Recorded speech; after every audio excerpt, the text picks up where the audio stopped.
Hey, hello student, welcome back to the another video. Here your mentor Nikhil Pant and let's start with a new chapter organizing. तो organising क्या होती है? चीज़ों को organise करना। जैसे घर में मम्मी चीज़ें ऑर्गेनाइज करके रखती है, वैसे ही बिजनेस में भी ऑर्गेनाइजिंग होती है कि हमारे ह्यूमन रिसोर्स ऑर्गेनाइज है, हमारा फाइनेंस ऑर्गेनाइज करके रखना है, मतलब सारी चीज़ों को एक साथ लाना और ऑर्गेनाइज करके चलना ताकि हमारे जो गोल हैं वो अचीव हो जाए, वही ऑर्गेनाइजिंग है। तो देख सकते हैं identify and grouping different activity in the organization and bringing all resources together all resources मतलब सारे resources को एक साथ लाना ताकि हमारे जो गोल हैं वो अचीव हो जाएं। तो आप आगे देखते हैं। अब देखते हैं ऑर्गेनाइजिंग प्रोसेस। जैसे प्लानिंग में हमने प्लानिंग प्रोसेस पढ़ी थी कि प्लानिंग कैसे होगी, वैसे ऑर्गेनाइजिंग में ऑर्गेनाइजिंग प्रोसेस पढ़ेंगे कि हाँ ऑर्गेनाइज कैसे होंगी चीज़ें। तो पहला आता है identify and division of work, मतलब आइडेंटिफिकेशन करना और डिवीज़न करना है। यहाँ आइडेंटिफिकेशन की स्पेलिंग गलत है, चेक कर लेना आप। यहाँ यहाँ लिखा है identify and division of work. Okay, identify and division the work पर प्लान, मतलब जो हमने प्लान बनाया है उसके हिसाब से चीज़ों को आइडेंटिफाई करना। This make sure that there is no duplication of work. Identify और डिवाइड करना, काम को आइडेंटिफाई करना और चीज़ों को डिवाइड करना। उसके बाद आता है डिपार्टमेंटलाइजेशन, मतलब similar work grouped put under one department, मतलब जैसे जो सिमिलर वर्क का काम है, जो सेम टाइप का काम है, उसे एक डिपार्टमेंट में डाल दो, यही होता है डिपार्टमेंटलाइजेशन। इसके भी दो टाइप होते हैं, functional and divisional. Functional department मतलब क्या होता है कि एक रिलेटेड जॉब एक साथ होंगी, मतलब एक जैसी जॉब है एक साथ होंगी, और डिविजनल में एक जैसे बिजनेस एक साथ होंगे। कॉमन है, जैसे फंक्शनल में job related common function under one department. और यहाँ आता है when a organisation product more type of product, ये आता है एक डिपार्टमेंट के अंदर। आगे की स्लाइड देखते हैं। इसमें देखो असाइनमेंट ऑफ ड्यूटी।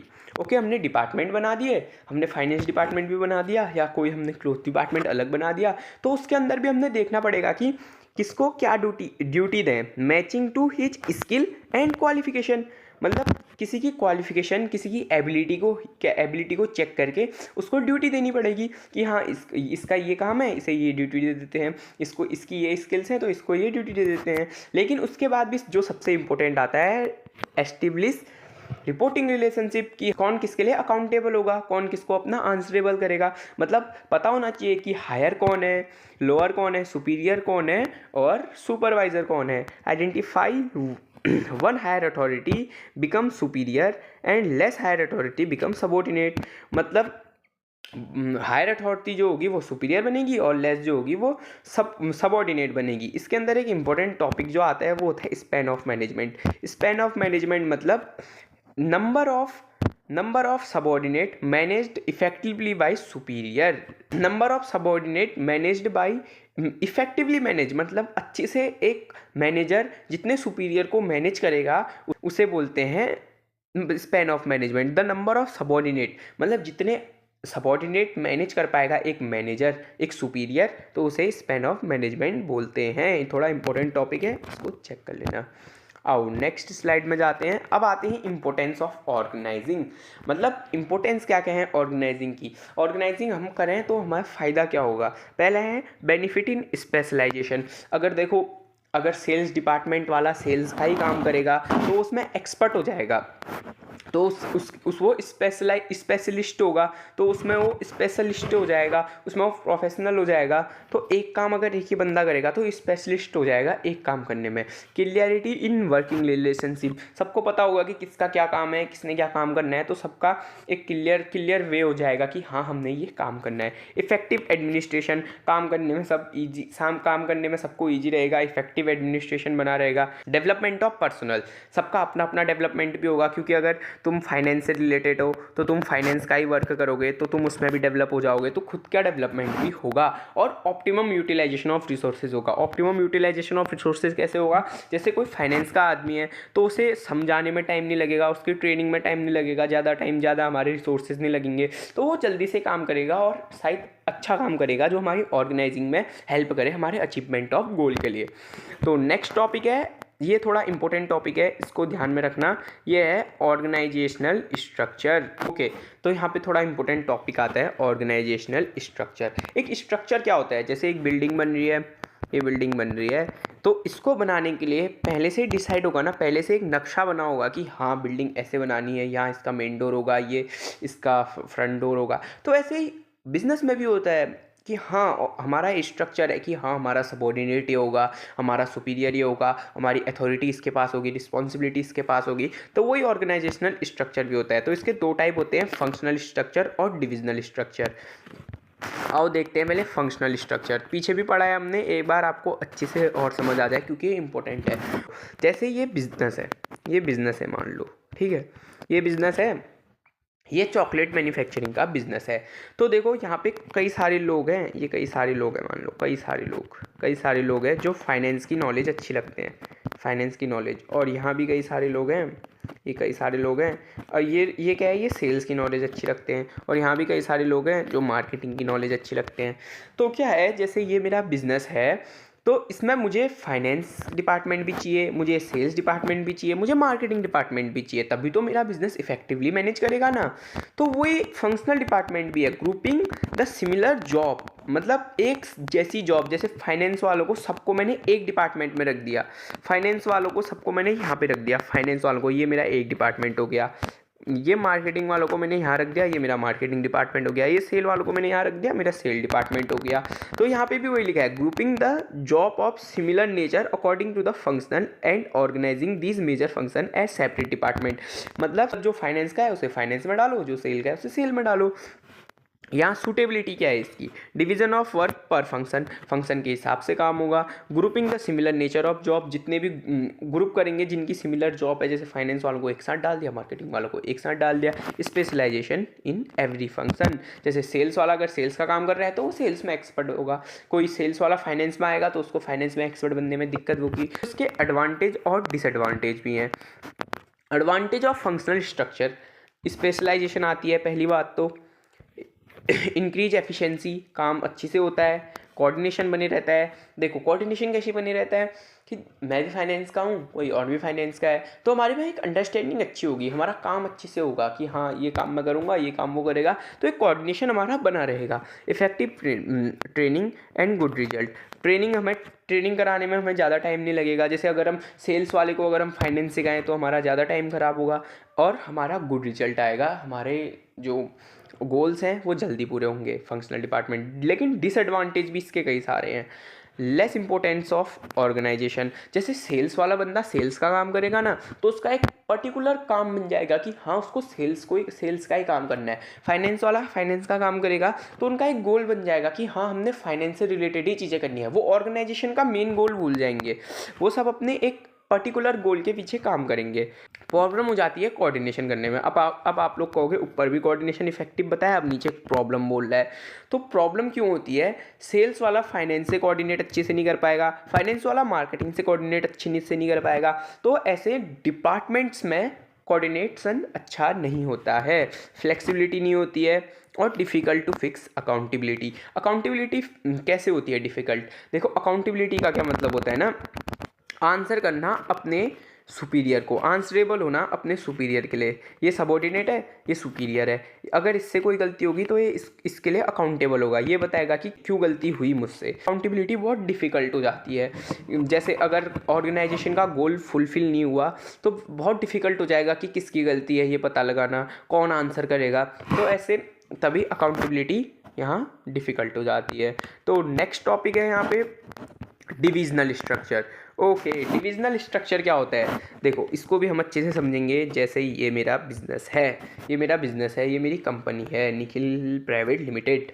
तो देखो यहाँ मेरी चॉकलेट मैन्युफैक्चरिंग की कंपनी है, यहाँ मेरी शूज की है और यहाँ मेरी क्लोथ्स की है। ओके, तो देखो मेरे सूच के अंदर भी काम कर रहे हैं फाइनेंस वाले, मार्केटिंग वाले और सेल्स वाले, और क्लोथ के अंदर भी सेम है और चॉकलेट के अंदर भी सेम है। तो मैंने देखो अपना चॉकलेट डिपार्टमेंट अलग रखा है, मेरा वो क्लोथ डिपार्टमेंट अलग है और मेरा शूज डिपार्टमेंट अलग है। तो वही इसका भी काम है। When the organisation is large in the size and producing more than one type of product, एक से ज़्यादा टाइप के प्रोडक्ट अगर कोई ऑर्गेनाइजेशन प्रोड्यूस कर रही है तो वो डिवीजन स्ट्रक्चर में आते हैं। इसके भी एडवांटेज और डिसएडवांटेज होते हैं। एडवांटेज क्या क्या होते हैं, प्रोडक्ट स्पेशलाइजेशन, अगर कोई क्लोथ बना रहा है तो वो क्लोथ में एक्सपर्ट हो जाएगा। इसमें दूसरा एडवांटेज है फास्ट डिसीजन मेकिंग, फ्लेक्सिबिलिटी होगी, बहुत अच्छे से काम होगा। डिसएडवांटेज क्या है, मोर रिसोर्सेज आर रिक्वायर्ड, बहुत सारी रिसोर्सेज लगेंगे, बहुत सारी वेस्टेज होगा हमारे रिसोर्सेज का। इंक्रीज इन कॉस्ट, पैसे ज़्यादा लगेंगे और कन्फ्लिक्ट होते रहेगा, लड़ाई झगड़े तो जैसे जितनी बड़ी ऑर्गेनाइजेशन उतनी बड़ी लड़ाई। तो आओ एक चीज़ और बता दो तुम्हें, देखो टाइप्स ऑफ ऑर्गेनाइजेशन, दो टाइप की ऑर्गेनाइजेशन होती है, फॉर्मल ऑर्गेनाइजेशन और इनफॉर्मल ऑर्गेनाइजेशन। आओ इसको डिटेल में बढ़ते हैं। तो फॉर्मल ऑर्गेनाइजेशन की बात करते हैं। इसमें पहले से पता होता है कि किसकी क्या जॉब है, किसको क्या अथॉरिटी है, किसकी क्या अथॉरिटी और रिस्पॉन्सिबिलिटी है, किसने क्या काम करना है, ताकि कोऑर्डिनेशन बना रहे, सिस्टमेटिक काम होता रहे, वो फॉर्मल ऑर्गेनाइजेशन के अंदर आता है। एक बार आप यहाँ पीपीटी से पढ़ लो और एनसीईआरटी से पढ़ लो, आपके लिए बहुत ईजी हो जाएगा स्कोर करने के लिए। अब बात करते हैं एडवांटेज और डिसएडवांटेज की। एडवांटेज क्या क्या है, सिस्टमेटिक वर्क होगा, अगर पता होगा क्या काम करना है, कितना काम करना है, किसकी क्या रिस्पॉन्सिबिलिटी है, तो काम सिस्टमेटिक होना ही होना है। कोऑर्डिनेशन बना रहेगा आदमियों के बीच में और कॉन्फ्लिक्ट कम होंगे, और गोल्स को अचीव करने में ये बहुत हमारी हेल्प करता है, क्योंकि काम अगर सीधे सीधे होगा तो जाहिर सी बात है हमारे गोल्स जो हैं वो अचीव हो जाएंगे। डिले इन एक्शन कैसे, इसमें कम्युनिकेशन में दिक्कत आती है। सुपीरियर अपने सबॉर्डिनेट को बताने के लिए एक चैन को फॉलो करेगा, स्केलर चैन अगर आपने पढ़ी है तो ठीक, वरना प्रिंसिपल ऑफ मैनेजमेंट में, वरना अभी मैं आगे सीरीज लाऊंगा उसमें आपको बताऊंगा। एम्फेसिस ऑन वर्क ओनली, काम, इसमें सिर्फ काम ही काम में आदमी रह जाता है। Inadequate recognise of creativity. Okay, तो अब बात करते हैं इनफॉर्मल ऑर्गेनाइजेशन की। इनफॉर्मल ऑर्गेनाइजेशन क्या है ना, वो फॉर्मल ऑर्गेनाइजेशन से ही बन के आया है। Interaction among people at work give rise the network of social relationship among employ. Informal organisation में क्या होता है कि पता तो होता है किसने क्या काम करना है, बट वहाँ एक सोशल नेटवर्क बन जाता है, एक सोशल माहौल बन जाता है दोस्ती यारी का। जैसे आज मेरी बीवी ने मुझे खाना नहीं दिया, या मेरे घर में कलेश चल रहा है, या कुछ ऐसी प्रॉब्लम्स, तो वो भी हम शेयर कर लेते हैं इनफॉर्मल ऑर्गेनाइजेशन में अपने कलीग्स के साथ। बट फॉर्मल ऑर्गेनाइजेशन में ऐसा नहीं होता है, वहाँ सब गोल्स को अचीवमेंट का काम होता है और उसी से रिलेटेड बात होती है। फीचर्स क्या है, इट क्रिएट ऑटोमेटिकली, मतलब एक खुद से बनता है। फॉर्म्ड बाय एम्प्लॉय का कोई फिक्स्ड पाथ नहीं होता है। तो यहाँ पे आप एक बार ये डिफरेंस पढ़ भी लेना, इसका स्क्रीनशॉट ले लो, ये फॉर्मल और इनफॉर्मल ऑर्गेनाइजेशन का, इसका एक बार स्क्रीनशॉट ले लो। आगे बढ़ते हैं। उसके बाद एक टॉपिक आता है डेलीगेशन ऑफ अथॉरिटी। ये बहुत इंपॉर्टेंट टॉपिक है और लास्ट टॉपिक है इस चैप्टर का, और बहुत ही इंपॉर्टेंट टॉपिक है मेरे हिसाब से, ये आपका बहुत इंपॉर्टेंट टॉपिक है। डेलीगेशन ऑफ अथॉरिटी का मतलब क्या होता है ना, ट्रांसफ़र करना अपनी अथॉरिटी सुपीरियर से subordinate. Transfer of authority from superior to subordinate, मतलब ये सुपीरियर है, ये अपनी जो अथॉरिटी है, अपना काम है, वो किसी सबॉर्डिनेट को ट्रांसफ़र करेगा, उसे ही डेलीगेशन ऑफ अथॉरिटी बोलते हैं। इसके एलिमेंट होते हैं डेलीगेशन ऑफ अथॉरिटी के, पहला है रिस्पॉन्सिबिलिटी, फिर अथॉरिटी, फिर अकाउंटेबिलिटी। आओ इनको डिटेल में बढ़ते हैं। रिस्पॉन्सिबिलिटी क्या होती है, it is a obligation of subordinate to properly perform the assign duty. Responsibility मतलब जो काम दिया है उसको प्रॉपरली पूरा करना, वही तो रिस्पॉन्सिबिलिटी है। आपको आपकी मम्मी काम देती है और आप उसको रिस्पॉन्सिबली फॉलो करते हैं ना। आपको अभी पढ़ाई करनी है, अभी आपके एग्ज़ाम आ रहे हैं, तो आप उसके लिए रिस्पॉन्सिबल हो पढ़ाई करने के लिए। तो वैसे ही बिजनेस में भी होता है, जो काम आपको ऊपर से दिया गया है उसके लिए आप रिस्पॉन्सिबल हो, उसको आपने करना ही करना है। तो एक बार नोट भी कर लेना अपनी कॉपी में कि रिस्पॉन्सिबिलिटी कहाँ को फ्लो करती है। ये हमेशा अपवर्ड डायरेक्शन में फ्लो करती है। ये एग्जाम में वन वर्ड में आ सकता है। अपवर्ड डायरेक्शन में कैसे फ्लो कर सकती है, क्योंकि जो एम्प्लॉय होगा वही तो अपने मैनेजर के लिए रिस्पॉन्सिबल होगा, तो नीचे से ऊपर को जाएगी, तभी तो अपवर्ड फ्लो करेगी रिस्पॉन्सिबिलिटी। तो इसी को बोलते हैं रिस्पॉन्सिबिलिटी फ्लो अपवर्ड डायरेक्शन। अब अथॉरिटी की बात करते हैं। अथॉरिटी मतलब power to take decision, right to take decision. किसी भी चीज़ के लिए डिसीजन लेना वो अथॉरिटी के अंदर आता है। ये फ्लो होती है डाउनवर्ड। डाउनवर्ड कैसे होती है, जैसे ये है आपका सुपीरियर और ये है आपका सबॉर्डिनेट। जब ये सुपीरियर अपने सबॉर्डिनेट को डिसीजन देने की पावर देगा, तभी तो ये नीचे डाउन फ्लो होगा। तो जैसे रिस्पॉन्सिबिलिटी में ये सबॉर्डिनेट इसके लिए काम कर रहा था अपने सुपीरियर के लिए, और इसके काम के लिए ये रिस्पॉन्सिबल हो रहा था, तो ये अपवर्ड फ्लो कर रही थी।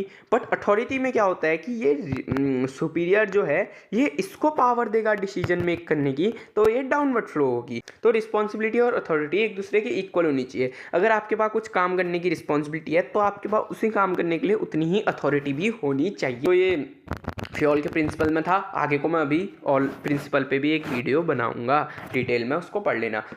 अब बात करते हैं अकाउंटेबिलिटी की। It refer to answerable for final output. Answerable of final output मतलब जैसे आपका सुपीरियर है, ये आपका सबॉर्डिनेट है। सुपीरियर ने कुछ काम दिया इसको, जैसे 1000 गुड के लिए इसने काम दिया, 1000 गुड को प्रोड्यूस करने के लिए। सबॉर्डिनेट 900 ही कर पाया, तो इसके लिए आंसरेबल होगा ना, ये इसको बताएगा ये क्यों नहीं कर पाया। तो ये कभी भी डेलीगेटेड नहीं होती है। अगर जिसको रिस्पॉन्सिबिलिटी दी है, जिसको अथॉरिटी दी है, वही इसके लिए अकाउंटेबल भी होगा। ये हमेशा अपवर्ड फ्लो करेगी। ये सब सुपीरियर है, ये सबॉर्डिनेट है, यहाँ से ऊपर जाएगी तो ये अपवर्ड फ्लो करेगी। It arise from responsibility. अगर किसी को रिस्पॉन्सिबिलिटी दी है तो अकाउंटेबिलिटी, जिसको रिस्पॉन्सिबिलिटी दी है वो अपने लिए अकाउंटेबल होगा ही। जैसे मैंने आपको रिस्पॉन्सिबिलिटी दी, आप ये चैप्टर पूरा करना। अगर मैं कल के दिन बोलता हूँ कि आपने क्यों नहीं किया, तो आप आंसरेबल होंगे इसके लिए, आपको होना पड़ेगा। एक बार इसको रीडिंग मार लेना, इसका स्क्रीनशॉट ले लो। अब एक टॉपिक और आता है, सेंट्रलाइजेशन एंड डिसेंट्रलाइजेशन। ये भी बहुत इंपॉर्टेंट टॉपिक है। Centralisation, the power and authority in few hand, it call centralisation. Few hand पे पावर होना, टॉप लेवल में पावर होना, जैसे ये सुपीरियर है, इस पे पावर है, इनमें नहीं है, मैनेजर में पावर है, मतलब फ्यू हैंड्स पे पावर होना, पावर सब पे ना होना, उसे बोलते हैं सेंट्रलाइजेशन। और डिसेंट्रलाइजेशन क्या होता है? As a systematic distribution of authority in every level of management. हर लेवल ऑफ मैनेजमेंट का लेवल क्या होता है? टॉप लेवल, मिडिल लेवल और सुपरवाइजरी लेवल। तो हर लेवल में एक ना एक के पास पावर होगी ही। एक यहाँ पे मैनेजर होगा, यहाँ पे सुपीरियर होगा, यहाँ पे सबॉर्डिनेट होगा, यहाँ पे सीओए होंगे या को फाउंडर्स होंगे। लेकिन सेंट्रलाइजेशन में क्या होता है? एक ही के पास पावर होगी, वही पूरा मैनेजमेंट संभालेगा। तो उसके बाद बात करते हैं, यहाँ पे आप देख लेना सेंट्रलाइजेशन और डिसेंट्रलाइजेशन के बीच में डिफरेंस आपको बहुत इजीली क्लियर हो जाएगा। तो यहाँ पे हो गया है वीडियो का डी एंड। अगर आपको समझ में आ गया तो वीडियो को लाइक करें, नहीं आया तो फिर भी लाइक करें और कमेंट में जाके पूछें कि आपको क्या समझ में नहीं आया। और हमें सब्सक्राइब करें टीम मुंशी चैनल को। और अगर आपको वैसे भी कोई डाउट होता है तो आप हमें जीमेल भी कर सकते हैं, इंस्टा में भी मैसेज कर सकते हैं और कमेंट भी कर सकते हैं। आपको हर जगह रिप्लाई मिल जाएगा। Subscribe the team Munshi channel, a champ is making.